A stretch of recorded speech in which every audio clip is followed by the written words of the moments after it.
오늘 본문을 보면 엘리사벳이 해산한 기한이 차서 드디어 세례 요한이 태어나는 이야기가 나옵니다.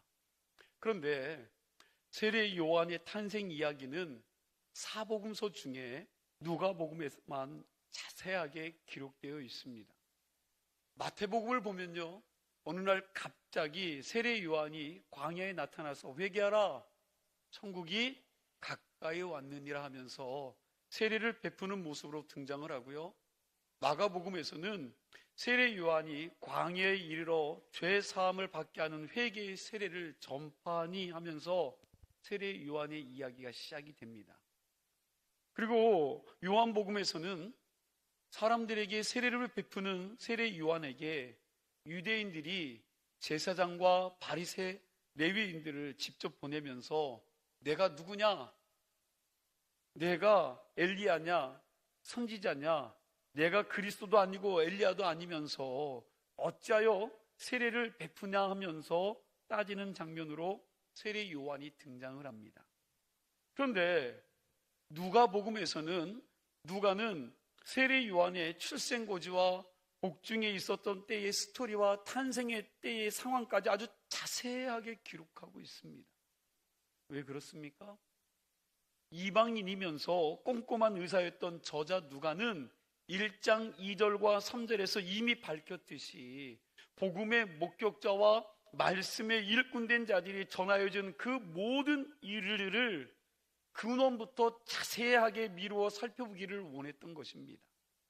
그렇게 함으로써 자신도 이방인이면서 복음을 듣고 구원받은 자로서 더 확고한 믿음을 갖기를 원했고요, 동시에 자신에게 복음을 들어야 될 데오빌로에게 확신을 가지고 전해줄 수 있기를 바랬기 때문이었습니다. 단순히 전에 들은 그런 내용이 아닌 자신이 직접 살펴보고 증언자들도 만나보고 속속들이 그 사정과 연유를 고찰해 보므로 하나님께서 하나님 나라의 일을 어떻게 이루어 가셨는지를 더 확신을 갖고 전해주고 싶어서였다는 거예요. 우리가 앞에서 이미 살펴본 것처럼 제사장 사가랴가 성소에서 분향하다가 누구를 만나요? 천사를 만났습니다. 그리고 천사가 말했습니다. 내 아내 엘리사벳이 뭐 할 거라고? 아이를 낳을 것이다. 그 이름을 요한이라고 해라. 이 아이는 주 앞에서 아주 큰 자가 될 것이다. 많은 사람을 하나님께 돌아오게 할 것이다. 엘리야의 심령과 능력으로 주 앞에 먼저 와서 주의 백성을 준비하는 자가 될 것이다. 그렇게 이야기했습니다. 그런데 사가랴가 믿지 않았습니다. 사가랴가 그 말을 믿지 않았어요. 왜요?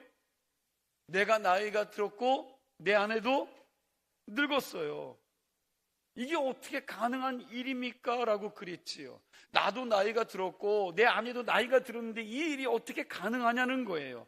그래서 하나님께서 그렇게 이야기하는 사가랴의 입을 닫으셨습니다. 10달 동안 말을 아예 못하게 하신 겁니다. 이러한 사가랴의 불신에도 불구하고 하나님의 말씀은 그대로 이루어졌습니다. 늙은 엘리사벳이 임신했고요, 오늘 본문 말씀에 보니까 세례 요한이 태어나게 된 겁니다. 이걸 보면 우리가 믿는 여부와 상관없이 하나님의 말씀은 하나님이 하시고자 뜻하신 일은 반드시 이루어진다는 것을 깨닫게 되기를 간절히 소망합니다. 물론 요한복음 11장 40절에 이렇게 말하고 있어요. 예수께서 이르시되 내 말이 네가 믿으면 하나님의 영광을 보리라 라고 하는 이 말씀처럼 믿는 자는 하나님의 영광을 보게 되는 특별한 은총을 입겠지만, 사람이 믿어줘야 하나님께서 일하시고 사람이 믿지 못한다고 해서 하나님의 역사가 이루어지지 않는다? 그러면 이게 아니라는 겁니다.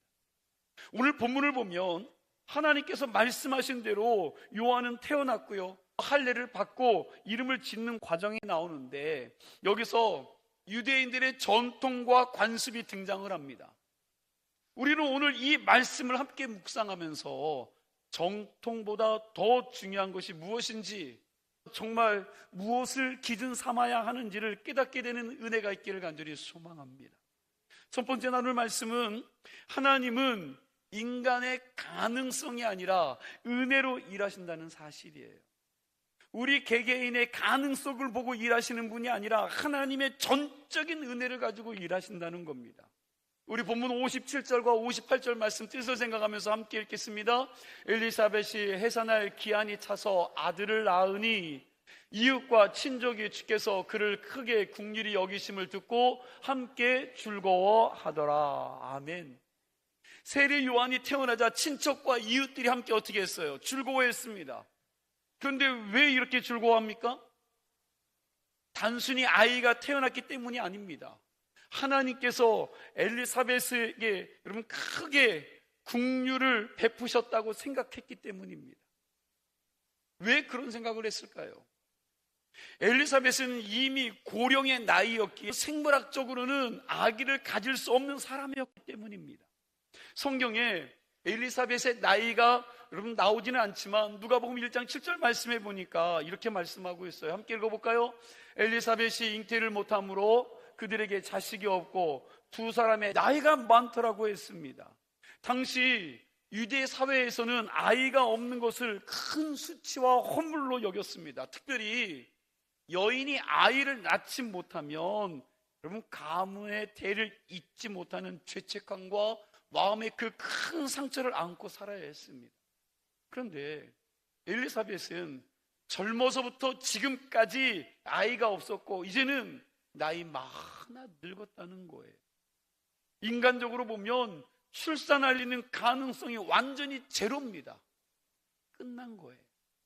그런데 생명의 주인 되신 하나님께서 그에게 태의 문을 여시고 여러분 아들을 주신 줄로 믿으시기 바랍니다. 여러분 여기서 우리가 꼭 기억해야 할 것이 있습니다. 세례 요한의 탄생은 인간의 능력이 아니라 하나님이 행하신 은혜의 결과라는 사실입니다. 인간적인 가능성이 끝났을 때 하나님께서는 역사하신다는 증거가 오늘 말씀 통해 여러분과 제가 깨달아야 될 은혜입니다. 성경은 계속해서 그것을 보여줍니다. 아브라함과 사라도 늙고 여러분 그의 경수가 끊어졌을 때 그들이 누구를 가져요? 이삭을 얻었지 않습니까? 그들도 인간적으로는 아이를 가질 수 없었지만 하나님께서 태의 문을 여시고 그들에게 아들 이삭을 주셨습니다.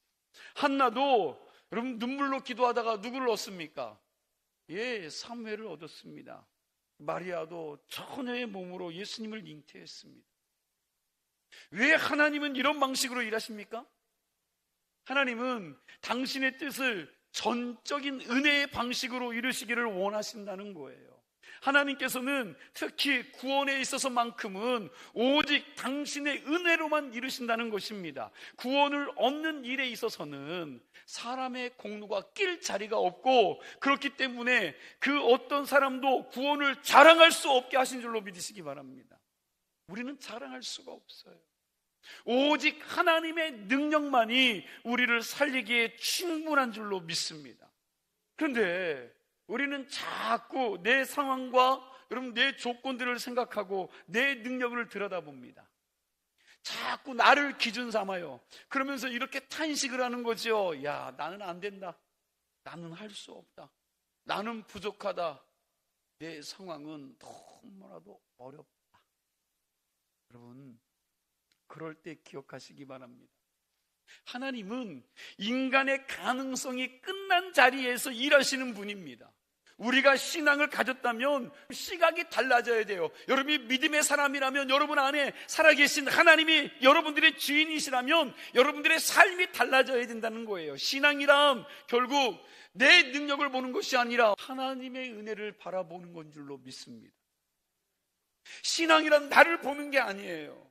나를 통해서 일하실 하나님의 은혜를 바라보는 겁니다. 여러분들 중엔 오래 기도하는데 아직 응답되지 않은 기도 제목들이 있을 것입니다. 인간적으로 보면 끝난 것 같은 문제도 있을 것입니다. 그런데 오늘 말씀을 통해서 다시 기억하시기 바랍니다. 하나님, 여러분 이 하나님은 끝난 것 같은 바로 그 자리에서 일한다는 사실을 여러분들은 꼭 기억하시기 바랍니다. 두 번째로 우리가 유의하며 살필 것은 율법과 은혜를 혼돈하면 안 된다는 거예요. 우리는 자꾸 율법과 은혜를 혼돈합니다. 본문 59절 말씀해 보니까 이렇게 말씀하지요. 8일이 되매 할례하러 와서. 세례 요한은 태어난 지 8일 만에 할례를 받았습니다. 할례는 남자의 생식기 표피를 자르는 것을 할례라고 이야기합니다. 지금은 여러분 병원에 가면 이거 너무나도 간단하게 할 수 있는 수술이지만 당시에는요 이거 굉장히 위험한 일이에요. 아이의 이 표피를 자르다가 죽는 아이도 생기는 겁니다. 그런데 유대인들은 하나님께서 명령하셨기 때문에 태어난 지 8일째 되면 반드시 할례를 행했습니다. 그럼 질문 한번 해볼게요. 할례가 언제부터 행해졌습니까? 이 할례가 언제부터 행해졌을까요? 그럼 창세기 17장 10절 말씀에 하나님께서 아브라함과 언약을 맺으실 때부터 시작되었습니다. 우리 창세기 17장 10절 말씀을 함께 읽겠습니다. 너희 중 남자는 다 할례를 받으라. 이것이 나와 너희와 너희 후손 사이에 지킬 내 언약이니라. 그러면서 11절에 뭐라고 말씀하시냐면 11절도 함께 있습니다. 너희는 표피를 베어라. 이것이 나와 너희 사이의 언약의 증표이니라. 자, 이 말씀을 보면 할례는 아브라함이 하나님과 언약을 맺기 위한 전제 조건이 아니라 이미 언약에 대한 뭐예요? 네, 표징이라고 나오잖아요. 여러분 이미 표시라는 거예요. 여러분 증거로 행하는 것뿐이라는 겁니다. 그런데 시간이 지나면서 유대인들이요 이걸 잘못 이해하기 시작합니다. 원래 할례는 구원의 수단이 아니라 구원받은 백성들의 뭐라고요? 표시. 여러분 잃어버리면 안 돼요. 이거 너무 중요한 겁니다. 여러분 이 할례는 구원의 수단이 아닙니다. 이 할례는 구원받은 백성들의 표시였습니다. 그런데 유대인들은 점점 할례를 받아야 구원을 받는다는 식으로 바꾸어 버린 거예요. 이 문제가 초대교회에 아주 큰 문제가 되었습니다. 할례가 유대인들에게는 별 문제가 되지 않았는데 이방인들이 구원을 받는 데 있어서 발목을 잡는 큰 문제가 된 거예요. 바울이 이방인 선교를 할 때 유대인들 가운데 몇몇 사람들이요 이방인들이 예수를 믿어도 자신들처럼 할례를 받아야 한다고 주장하면서 구원받은 이방인들을 너무나도 힘들게 했던 겁니다. 여러분 우리가 이미 사도행전 강해 때 이 이야기를 나누었어요. 사도행전 15장에 보면 바울이 안디옥 교회와 이방인 지역에 복음을 전했습니다. 이방인들이 예수 믿고 성령 받고 변화됐습니다. 하나님으로 충만한 삶을 살았어요. 어딜 가든지 복음을 증거하는 자들이 됐습니다. 어딜 가든지 하나님을 예배하는 자들이 됐습니다. 그런데 예루살렘에서 내려온 어떤 유대인들이요 안디옥 교회 교인들에게 말하는 겁니다. 너희의 믿음이 잘못됐다. 왜 그런지 아느냐? 예수 믿는 것만으로는 구원받을 수 없다. 우리처럼 모세의 율법을 지켜야 한다. 할례를 받아야 구원을 받는다고 해서 안디옥 교회가요 큰 혼란에 빠졌던 것들을 기억하실 것입니다. 유대인들이 예루살렘에서부터 안디옥 교회까지 찾아와서는 이방이라 해도 모세의 율법에 나오는 모든 율법을 지키고 할례를 받아야지 구원을 받는다고 주장을 했는데 이들은 하나님의 구원을 교류화시켜서 구약의 율법과 연결시켜 말한 겁니다. 이 문제로 인해 이방 땅에 첫 번째로 세워진 안디옥 교회가요 큰 혼란을 겪었지요. 이 문제를 가지고 바울과 바나바가 예루살렘에서 내려온 이 유대인들과 서로 격렬하게 하나님의 구원에 대해서 토론을 했는데도 불구하고 결론이 나요 안 나요? 결론이 나지 않으니까 이것을 어디다 붙입니까? 예루살렘 교회에 사람을 보내서 이 문제에 대해서 사도들과 장로들에게 다루어 달라고 안건을 붙인 겁니다. 여러분 지금 우리는 어떻게 구원을 받는지 이미 말씀으로 여러분과 저는 잘 정리가 됐어요. 로마서나 갈라디아서 말씀들을 보면서 구원은 이런 거구나, 구원은 이렇게 받는 거구나. 여러분과 저는 이미 예수 믿으면서 이것이 정립이 되었습니다. 오직 예수로 구원받는다. 여러분 하나도 어렵지 않아. 오늘날 여러분과 제가 예수 믿으면서 예수님이 구원자라는 사실이 하나도 어렵지 않습니다. 그렇지만 당시에는 이 구원의 교리가 아직 정리가 되기 전이에요. 그러니까 교회가 굉장히 혼란스러웠던 겁니다. 그래서 결국 예루살렘에서 총회가 열립니다. 신약교회 최초의 총회이죠. 바리새인 출신 유대인들은 계속 주장합니다. 이방인들도 할례를 받아야 된다. 이방인들도 또 율법을 지켜야 된다. 이렇게 계속해서 변론하면서 하나님의 뜻을 찾으려고 애쓴 겁니다. 그렇게 의논하고 변론한 뒤에 베드로와 야고보 사도가 이 문제에 대해서 이런 결론을 내립니다. 베드로가 이렇게 이야기해요. 우리 조상들도 율법을 다 지키지 못했고 우리도 그 율법을 다 지키지 못했다. 우리 조상 때부터 물려받은 율법을 우리도 못 지키고 살고 있는데 왜 그 멍에를 율법도 잘 모르는 저 이방인들에게 뒤집어 씌우려고 하느냐? 그럼 그 바리새인들에게 이렇게 이야기한 거예요. 우리가 우리의 의견을 주장할 때 여러분 스스로 우리는 의인인 채 하는 경우가 많아요. 왜? 내가 의인이어야 내 의견을 주장할 수 있거든요. 그런데 여러분 베드로 모습을 보세요. 베드로는 유대인이면서 아주 정직하고 겸손하게 자신의 주장을 펼칩니다. 베드로는 감정적으로 이 문제를 푼 게 아니라 여러분 정직하게 풀어내요. 그러면서 베드로는 아주 중요한 말을 합니다. 우리 사도행전 15장 11절 말씀이에요. 함께 읽어보겠습니다. 그러나 우리는 그들이 우리와 동일하게 주 예수의 은혜로 구원받는 줄을 믿노라 하니라. 그들이 우리와 동일하게 주 예수의 은혜로 구원받는 줄을 믿어요, 안 믿어요? 예, 믿는다는 거예요. 여러분, 이 말씀이 복음의 핵심이에요. 유대인이든지 이방인이든지 사람은 율법으로 구원받는 것이 아니라 예수님의 은혜로 구원받는 줄로 믿습니다. 사실 율법 자체가 구원의 수단으로 주어진 것이 아닙니다. 한번 생각해 보세요. 이스라엘 백성들이 언제 율법을 받았습니까? 애굽에서 나오기 전에 받았습니까? 아니죠. 하나님의 백성인 이스라엘 백성들은 유월절 어린 양의 피로 이미 구원을 받습니다.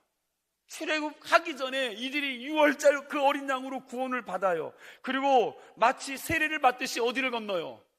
홍해를 건넜습니다. 그 다음에 시내산에 와서 하나님께로부터 뭘 받아요? 율법을 받은 거지요. 거기서 율법을 받은 겁니다. 무슨 뜻입니까? 율법은 구원받기 위해 지키는 것이 아니라 구원받은 하나님의 백성들이 어떻게 살아야 하는지를 보여주는 하나님의 뜻이라는 거예요. 여러분 이거 오해하시면 안 돼요. 우리는 예수 믿으면서 이거 갖고 자꾸 오해하잖아요. 율법을 지켜야 구원받는다. 아니, 이미 구원받은 자들에게 기준, 내가 예수로, 오직 예수로 구원을 받습니다. 율법을 지켜서 구원받는 게 아니에요. 그런데 우리는 자꾸 이 유대인들처럼 이 율법을 자꾸 지켜야 된다고 이야기를 합니다. 그게 아니라 여러분 구원은 이미 여러분과 제가 예수를 믿으면서 구원받은 겁니다. 그리고 나서 구원받은 백성들이 어떻게 살아야 되는지 하나님의 뜻이 이 율법에 들어있는 거예요. 그러면 할례도 마찬가지입니다. 아브라함이 언제 의롭다함을 받았습니까? 창세기 15장 6절 말씀 함께 읽어볼까요? 함께 읽습니다. 아브라함이 여호와를 믿으니 여호와께서 이를 그의 의로 여기시고. 자, 아브라함은 하나님을 믿음으로 의롭다 하심을 받았습니다. 그리고 난 다음에 창세기 17장에서 하나님이 내 집에 있는 모든 남자들은 할례를 받으라고 말씀하신 겁니다. 할례를 받고 구원받은 게 아니라 구원받은 다음에 할례를 한 겁니다. 그러니까 할례도 구원의 조건이 아니라 구원받은 사람들의 표시, 여러분 증표라는 겁니다. 이 문제를 우리식으로 표현하면 세례를 받지 않으면 구원을 못 받아요? 여러분 세례를 받아야만 구원받습니까? 다시 말하면 여러분 세례가 구원의 조건입니까? 아니라는 거예요.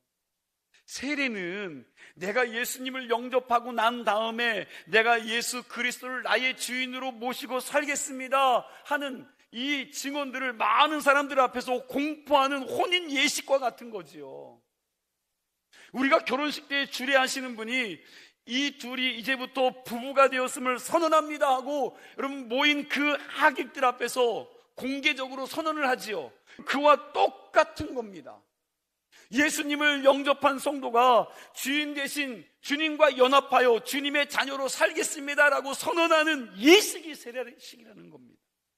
그런데 만약 기존 성도들이 새로 예수 믿겠다고 교회에 나온 성도들에게 당신 아직 세례받지 않았으니까 구원받지 못한 겁니다. 세례받기 전까지 당신은 구원받은 하나님의 자녀가 아닙니다 한다면 이게 말도 안 되는 소리입니다. 그런데 어처구니 없게도 유대인들이 지금 이방인들에게 복음을 듣고 예수를 믿는 것 다 소용없고 거꾸로 할례를 행하고 율법을 지켜야만 구원받는다고 주장하고 있었다는 겁니다. 그럼 잘못된 주장이죠. 오늘날도 마찬가지입니다. 사람들은 자꾸 신앙생활을 은혜가 아니라 율법으로 만들고, 어떻게 해야 인정받을 수 있는가? 이 정도 해야 믿음이 있는 거 아닌가? 여러분, 그러다 보니까 신앙의 기쁨보다 여러분 이 신앙이 짐이 돼버리고 만 거예요. 여러분, 예배도 마찬가지입니다. 헌금도 마찬가지예요. 봉사도 마찬가지입니다. 그걸 해야 구원받는 것이 아니에요. 구원받고 은혜 받은 사람이 하나님을 사랑하니까 예배 드리는 겁니다. 하나님을 사랑하니까 예물을 드리는 거예요. 하나님을 사랑하니까 봉사하는 줄로 믿습니다. 그래서 신앙의 중심에는 언제나 은혜가 있어야 돼요. 그렇다면 율법은 왜 있는 걸까요? 하나님이 주신 데에는 반드시 그 쓰임새가 있는 겁니다. 그럼 율법의 기능이 뭡니까? 율법은 하나님의 은혜로 구원받은 새 사람을 입은 사람들이 거룩하게 살아가는 데 필요한 도리고 행동 강령이라는 겁니다. 이렇게 은혜와 율법 두 가지가 함께 가야 균형 잡힌 신앙생활을 할 수 있는 거예요. 율법은 구원받은 성도들이요, 하나님의 자녀답게 살기 위해서 지켜야 될 법이에요. 율법 때문에 구원받는 게 아니야. 구원받은 사람들이 그 법, 여러분 기준이 없으면 흔들리잖아요. 우리나라에 법이 없으면 무법천지가 되잖아요. 여러분 똑같아요. 예수 믿는 것도 구원은 받았어. 그런데 기준이 뭔지를 몰라. 여러분 그러면 그 믿음이 정말 믿음입니까? 오늘 율법은 그거예요. 하나님의 자녀가 됐으면, 구원받은 자가 됐으면 그 말씀 가지고, 그 율법 가지고 하나님 자녀답게 살게 하기 위해서 율법을 주신 겁니다. 하나님이 명령하신 주일 성수나 11조를 드리는 것은 구원의 조건 때문이 아니라 구원받은 사람이니까 하나님의 은혜 안에서 하나님 뜻대로 살라고 주신 마땅한 도리인 거예요. 마땅한 도리. 우리는 무조건적인 하나님의 은혜로 구원을 받습니다. 그래서 신앙생활에 있어서 항상 은혜가 먼저예요. 그리고 우리가 은혜 안에 거하면서 어떻게 성숙한 하나님의 자녀로 살 수 있는지 그 방법을 가르쳐주기 위해서 율법을 주신 줄로 믿으시기 바랍니다. 이건 지키라고 주신 명령입니다. 이 둘을 하나라도 놓치면 안 돼요. 여러분, 한쪽에 치우치면 그냥 미신적인 신앙이 될 수 있고, 또 한쪽으로 치우치면 너무 이성적인 신앙이 될 수밖에 없습니다. 그렇기 때문에 은혜와 율법은 균형 있게 가는 거예요. 올바른 신앙생활, 균형 있는 신앙생활 하기 위해서는 이것이 여러분 균형이 잘 맞춰지는 신앙생활 해야 된다는 겁니다. 여러분 그런 신앙생활 할 수 있기를 간절히 축복합니다. 다시 본문으로 돌아와 보겠습니다. 우리 59절 말씀부터 보면 아이의 이름을 짓는 장면이 나옵니다. 유대인들은 아이의 이름을요, 조상의 이름을 따라 짓는 것이 정통이었습니다. 특별히 집안의 어른들 가운데 존경받는 경우가 있으면 여러분 그들의 이름을 갖다 붙인 거예요. 사용한 거예요. 그래서 친척들이 말합니다. 59절에 뭐라고 말해요? 그 아버지의 이름을 따라서 사가랴라 하고자 하더니, 당시 문화에서는 굉장히 자연스러운 일입니다. 그런데 누가 반대를 해요? 엘리사벳이 반대를 해요. 60절 말씀이죠. 60절 말씀 함께 읽을까요? 그 어머니가 대답하여 이르되 아니라 요한이라 할 것이라 하매. 자, 이 말을 들은 친척들이 무척 당황을 합니다. 61절이에요. 내 친족 중에 이 이름으로 이름한 이가 없다 하고. 사실 친척들의 입장에서는 사가랴가 말을 못하니까 형식적으로 아내인 엘리사벳에게 물어본 것에 불과했을 것입니다. 왜요? 그 당시에 여러분 여자의 의견이 그렇게 중요하지 않았어요. 여자의 의견이 중요하지 않은 시대입니다. 당연히 사가랴라고 이름을 지으려던 집안 어른들은 이 엘리사벳의 강력한 반대에 어리둥절했을 것입니다. 아마 몇몇 어른들은 굉장히 불쾌하게 생각했을 것입니다. 집안의 전통과 관례를 내세우면서 불효령이 떨어졌을지도 모릅니다. 그런데 엘리사벳은 이 어른들의 반대를 무릅쓰고 왜 그렇게 했을까? 하나님께서 이미 이름을 정해 주셨기 때문에. 사가랴가 성소에서 천사를 통해서 들은 말씀입니다. 그 이름을 요한이라 하라. 말 못하는 사가랴는 10달 동안 이 말씀을 마음에 품었던 겁니다. 아마 서판을 썼던지 어떤 방법이라도 아내 엘리사벳에게 계속해서 야, 우리가 낳을 자식의 이름은 요한이라고 알려줬을 거예요. 어찌되었든 엘리사벳의 의견을 굽히지 않자 여러분 결국 친척들이 말 못하는 누구에게?